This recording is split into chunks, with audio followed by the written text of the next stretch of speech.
And we are back. It's your man, Odell, a.k.a. Artbyodell. I'm here, still my friend Ismael. And like I said, on the Roundtable, we talk relationships, right? Life, network, business, all that kind of good stuff. And it's funny because I met Ismael, and I know I read your piece. Right. And I'm trying to remember how we met. I think either at A3C or either at some event. Mm-hmm. I think I was like, hey, I think like this brother. We've always stayed connected. And what's funny, though, is that, you've introduced me to people. Shout out to Jandra out of L.A. You've introduced me to her. I've worked with her. I mean, I never even met her in person yet, but you set up that connection and got that ball rolling. I've introduced you to people, different media folks. Talk about the dance, though, of, collaborating with people. But also we're in a day and time now where, like, you have to be so protective of your brand. You have to be careful who you align yourself with, man. That's true. I think first for me, the fact that my name is very unique. So you see it, you're not going to forget it. Yeah. So it made me, number one, when I came out the gate, be very,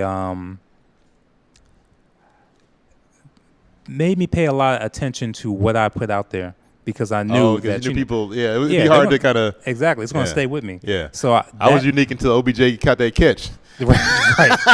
Oh, go ahead. Exactly. Yeah. So, your reputation is everything. Most of my opportunities have come from that where I get introduced to somebody, and, they don't know my face, and then they hear my name. So, oh, you used to write for such and such, or you have Muisc Boxing, Mayhem. Wow. So it's very important, especially in boxing, because boxing is a very tight circle. Well, boxing, isn't that similar, like with that press, isn't it almost like that same kind of the baseball have, like those guys, like they control a lot of stuff, and they're very protective, and they're very It used to be, cliquish. but it's opened up a lot now Okay. because a lot of the media that's coming in now is new media. Yeah. Now, there's a lot of tension with the older guys because a lot of the older guys are aligned with some of the bigger publications like ESPN, sites like that, Showtime, NBC, HBO. Exactly.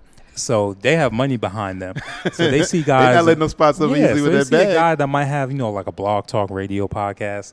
All of a sudden, it's sitting right next to them, and they're looking at them like, well, what do you know about boxing? Right. Now, in some cases, these guys know a lot about boxing. They've done their research. They've been fans for years. So they come in the gate knowing everything about the sport. And in some cases, they know a lot more than these older guys. Well, also, too, they're combining that with the youth, with the social media, with having the pulse of the people, whereas, like, a lot of people, and Jay Black and I talk about this a lot of times, that, people have a network or a publication behind them, right? Yes. But, I mean, we handle everything official. We in these streets, right? And so a lot of times that you could put all kind of money and something behind something, and you can have all this corporate backing, but real recognize real. Exactly, and that goes to my next point. The majority of the top boxers are guys that came from the street. So who's going to be able to relate to them? Somebody that's 55, 60 years old from the suburbs, never talked to these guys before, or someone that is right around their age bracket that might have grew up in the same neighborhood as them. So that's where we're starting to see a little bit of a shift, and that's really helpful.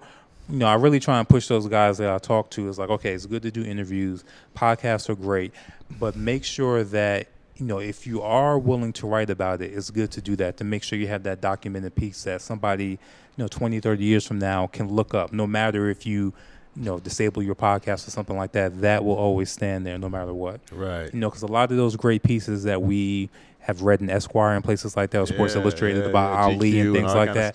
We might not be, those formats might not be viable anymore, but the internet is. So if you have your publications and your work out there like that, or your own portfolio, that lives forever, and you can get opportunities years later. There's pieces I wrote 10 years ago that people remember and come up and ask me about. Wow. Or I've gotten, invitations to places because somebody remembered, an interview I did with Didi or Rakim, A3C years ago. So you never know how your work is going to follow you. You never know how it's going to follow you. And also, too, because we do have access to the internet, don't just put some fluff out there as well. Absolutely. So actually put a well-thought-out piece, put it together. So going into boxing, man, because I've known you for years. Yes. And so how and when did you fall in love with it? Like, I mean, because you know it very well. It's so funny, too. I've been in this room with you a couple of times, right, where I've said, hey, this guy knows about boxing. Some people are like, yeah, whatever. Then you start talking. They're like, oh, wait a minute. Okay. Exactly. Right. Exactly. They're like, he really knows his stuff. There's a divide with boxing fans where and just so you know, if somebody calls you a casual, that's kind of an insult.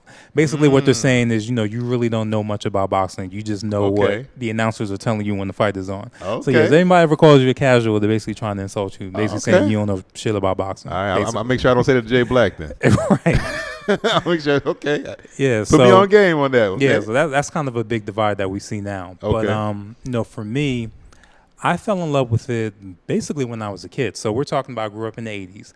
So HBO was very prominent in the sport. Yeah, man. Mike Tyson started on HBO, and then he shifted to Showtime. But I remember sitting there as a kid with my mom and dad, watching George Foreman.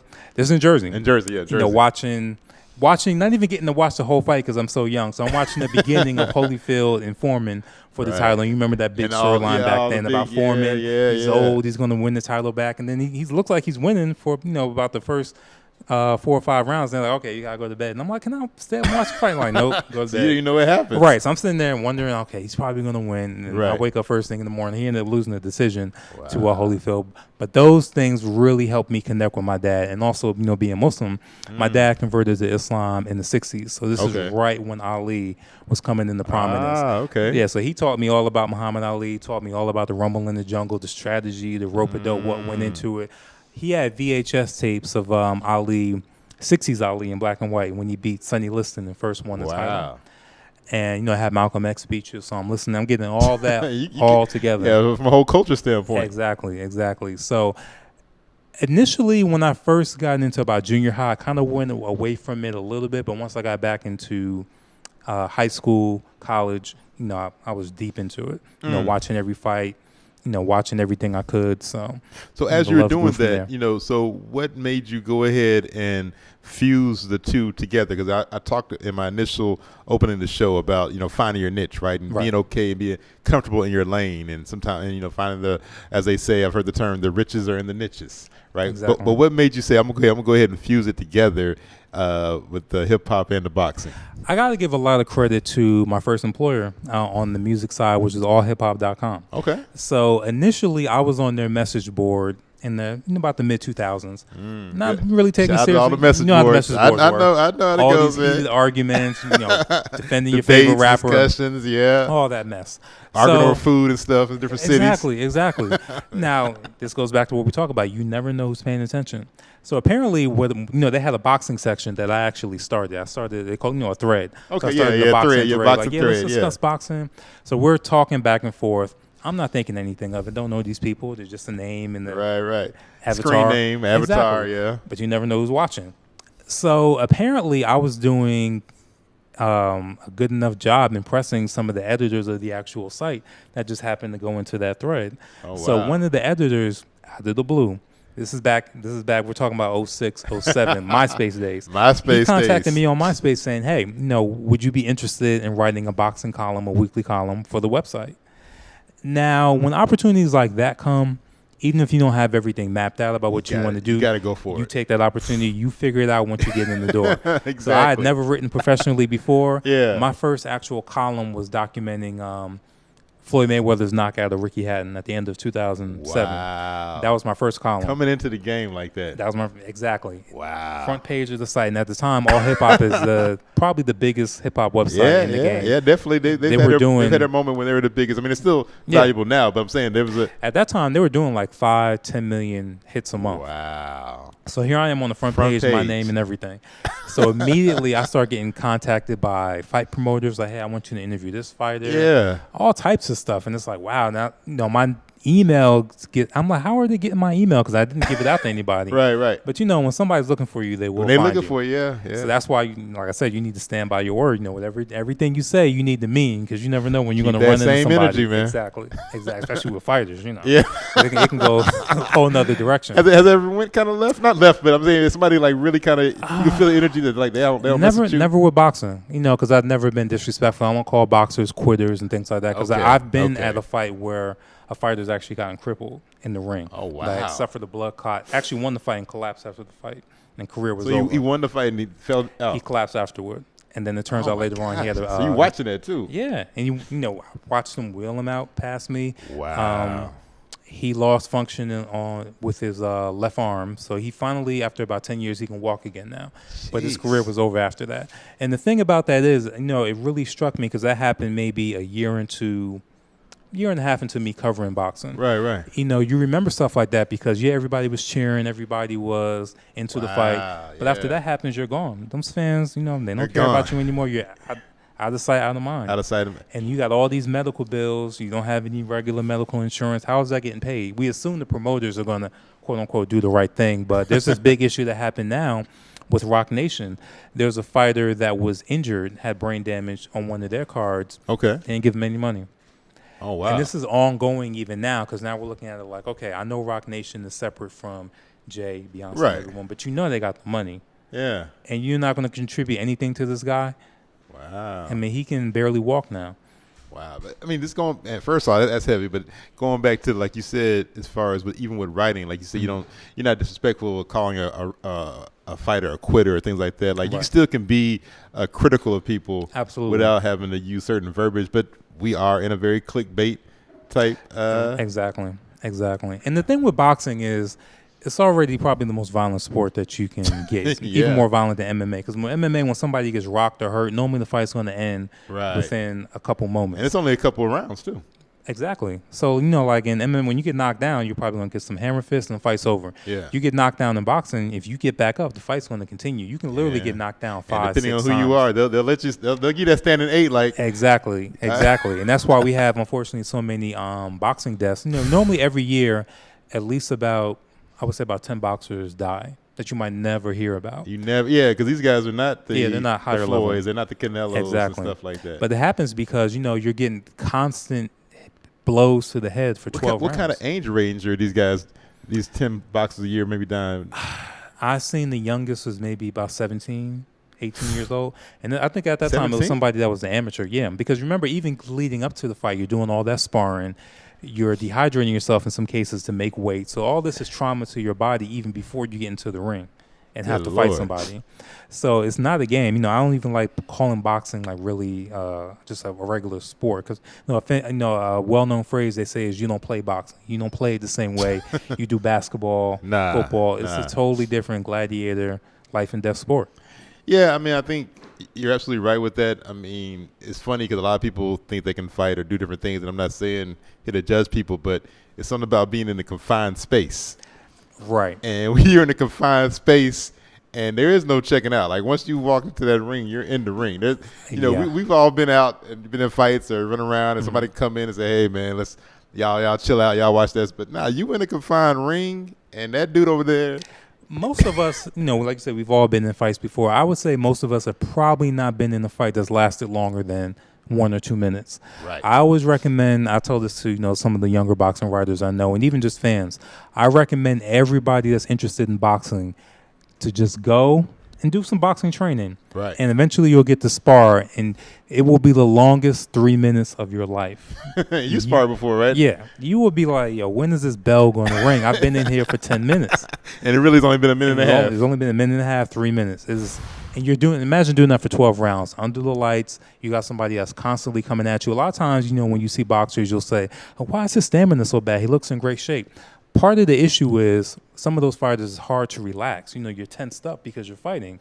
The best fighters are ones that can just be relaxed, having a punch coming right to their face and just relax and then in a split moment dodge the punch. And think about what you just said, right? Like best fighters is somebody who's in a relaxed state. You got a 200-pound man across the ring just ready to try to knock your head off, but you just relax and chill. Like, okay, I'm going to take a couple of jabs and I'm going to take a couple of these, but I'm good. I got them. Like that, it takes a lot of experience to get to that point. A lot of mental fortitude. Most fighters, I've got a chance to interview Floyd a bunch of times. Yeah. And he is different one-on-one than the way he is in the media. Now, you mentioned that about Floyd. Yeah.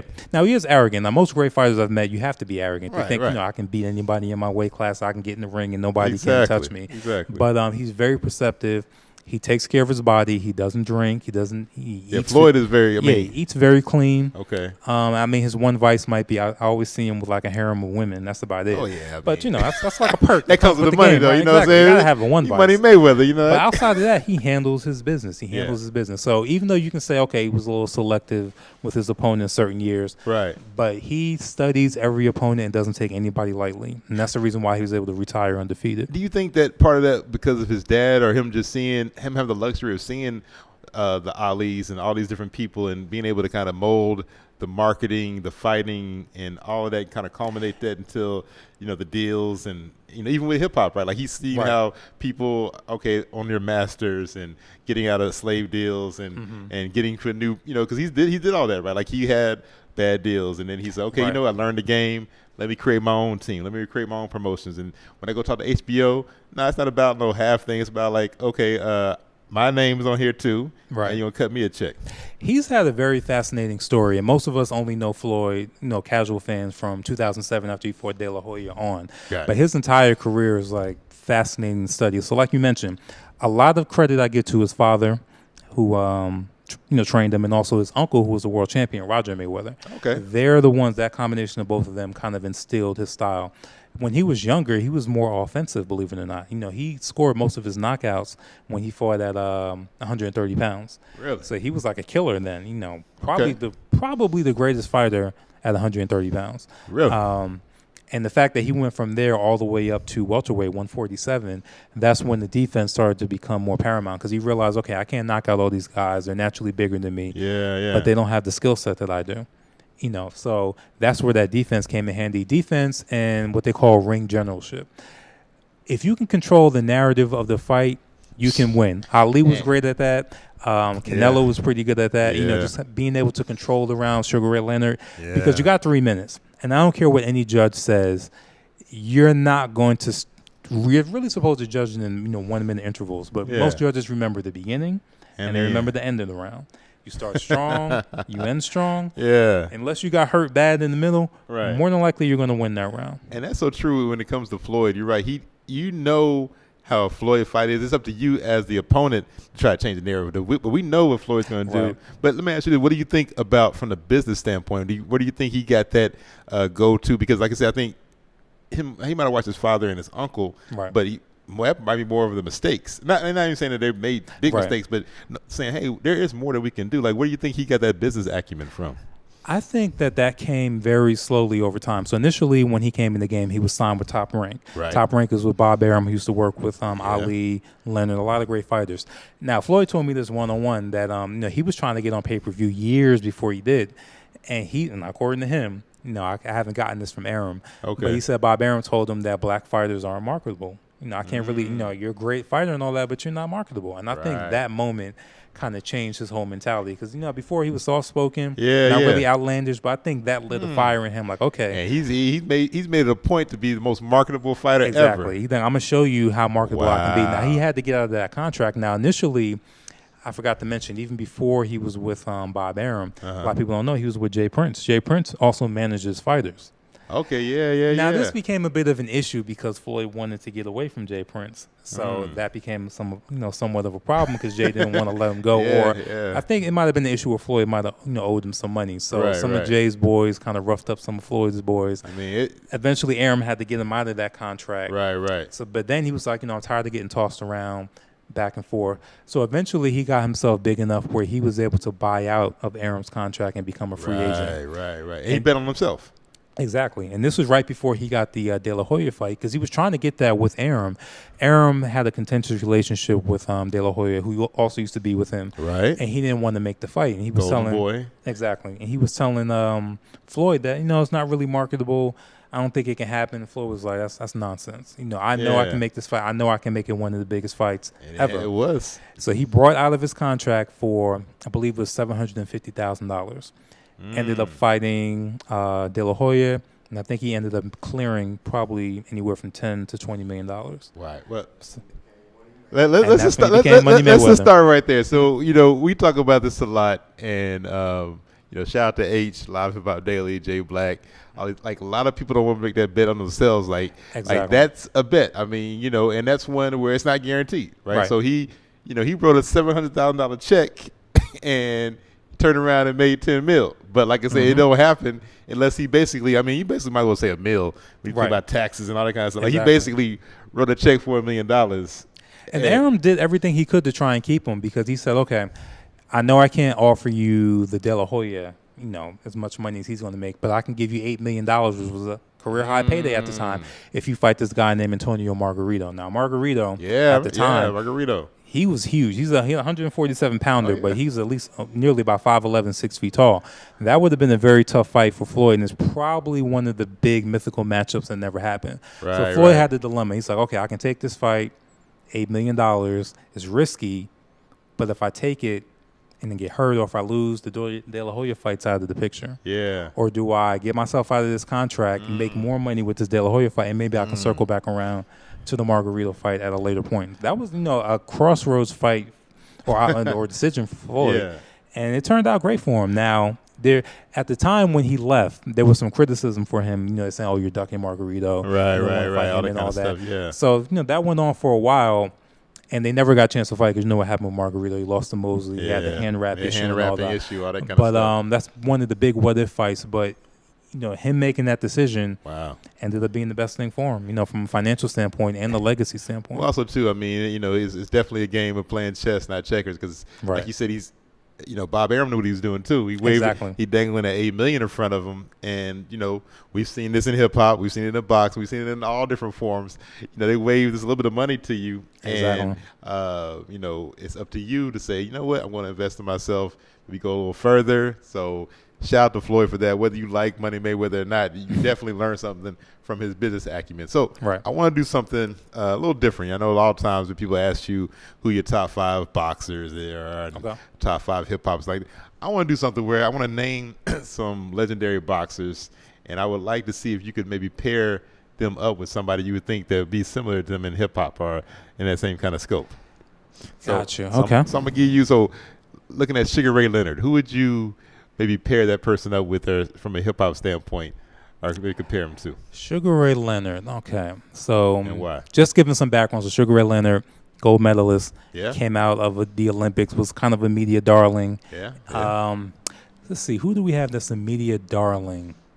And I'm going to say Drake. I think Drake is a good comparison. Somebody that people, to a degree, hate, some purists, but the track record is kind of undeniable. Even with the ghostwriting thing, which, I have issues with that myself. I wish he would have just came out initially and admitted it. But I think with his track record, if anybody else could do what he did, they would have done it. No one else has been able to do it. He's pretty much set, had a historic run in hip-hop for the most part, because we're talking going back to So Far Gone. And when was that? That was, 2009? So Far Gone was 2008? Yeah.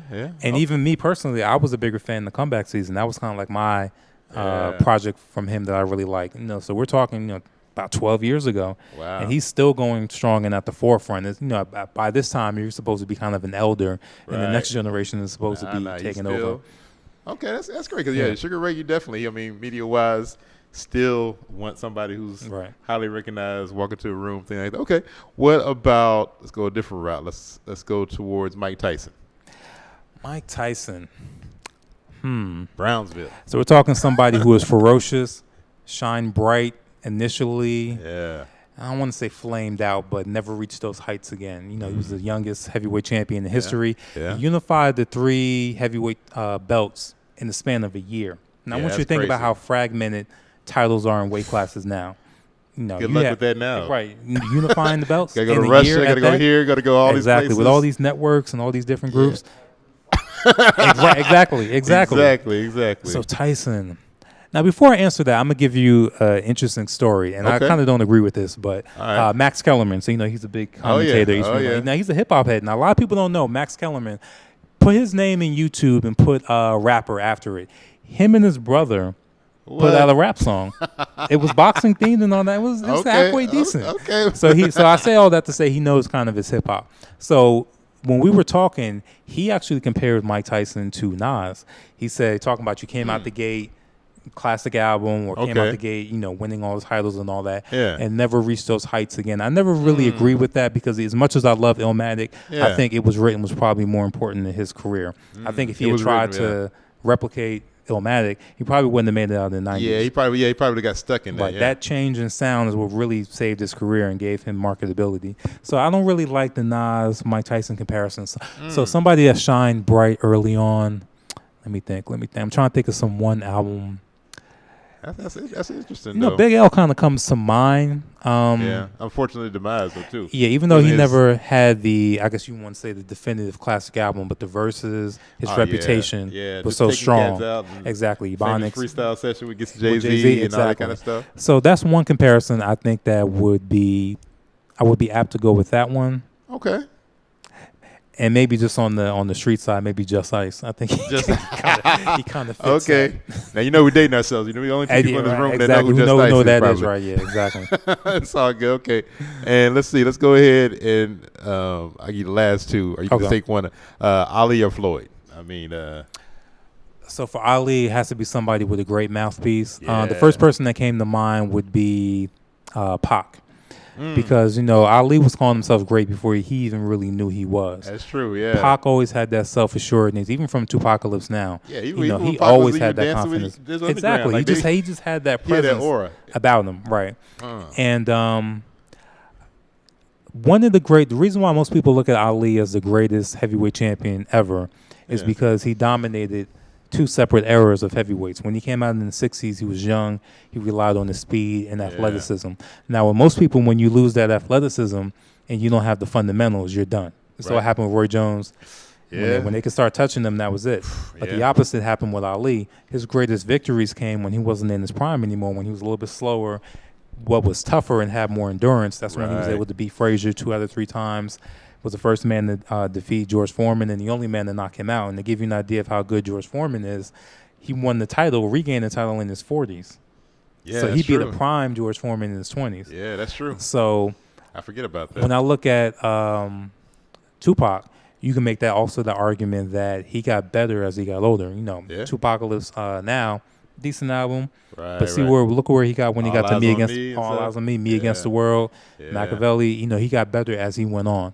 So and like you said, when he came out, he was dancing Digital Underground. That's 1990. So he came, but he was saying then, he's like, I'm going to be I'm going to interview him on TV. I'm going to have an album coming out, and you're like, who is this? And he ends up becoming the biggest star of a whole nother generation of rappers. When we're talking about 95, 96. He was the top rapper when he passed. Wow. So I think Ali Tupac is a really good comparison, just from the overall personality and the body of work. Gotcha. You said you got one more? Floyd. What do you think about Floyd? Oh, Floyd.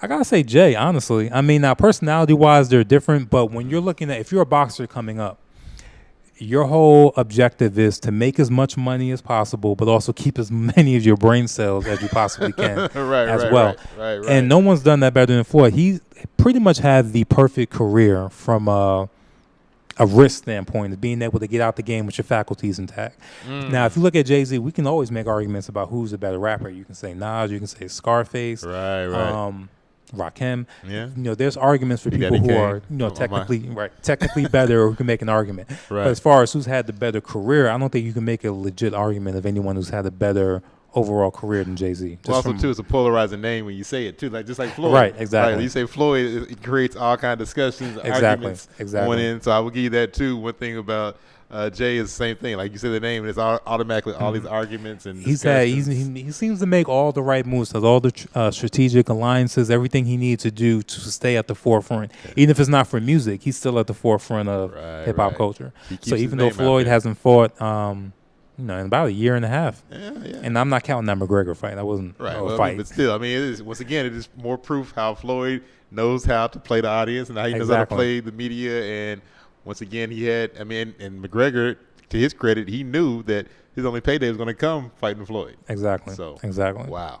So before I go into my last question, I want you to go ahead and tell the people how they can get in contact with you, how they can see more about all the things you cover, the boxing, the hip-hop.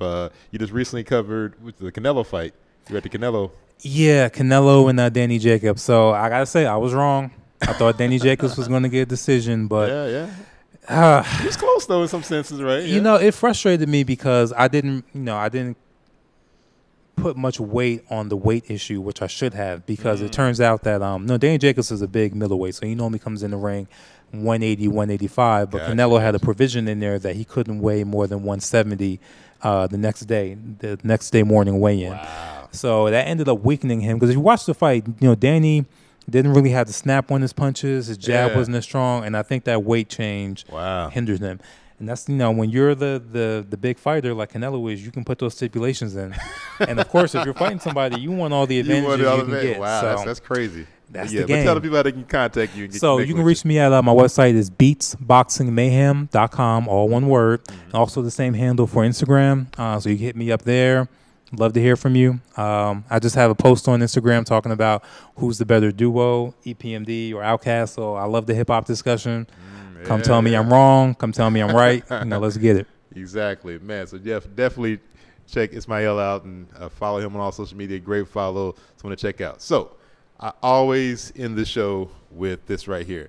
What is your key, or what is you just say your premise to building and maintaining great relationships? The key to maintaining great relationships is to make sure you're also there for their successes, not just waiting for them to celebrate you. Because in a lot of cases, and I have to catch myself sometimes, you post something or you send something to somebody and you don't get the feedback you think you're supposed to get. You got to remind yourself, are you just as enthusiastic when someone sends you something, from your circle? Are you out there, when they invite you to an event, do you make sure that you're out there, supporting them? A lot of times we have to be honest with ourselves and say we don't really do that as much as we should. We're just waiting for people to celebrate us, basically to celebrate and soothe our egos. So I always tell people to put that in check and make sure that you're out there supporting your circle as much as you want them to support you. Wow, that's some real talk right there. That is very, very true. And I think one thing I'll say about that, just to kind of add on to that, is that's why at times you have to really learn the difference between true friends and associates and things like that, because you can stretch yourself thin trying to appease everybody and all of these associates and stuff like that. But people who are true friends, people who you really rock with, who have shown the difference. I mean, I can say I give you a lot of credit. You introduced me to Jandra, different folks. I mean, different venues. If I'm there and I got a press pass, you definitely can come with me, vice versa. Exactly. So I don't really worry about just the fly-by-night kind of things and stuff. So I don't feel bad, something like that. But, same thing. Jay Black, he supports me. I support him. Izzy, people like that who actually have shown, put some skin in the game. You're right. I do try to run a barometer and check myself sometimes. Like, hey, wait a minute, let me support this.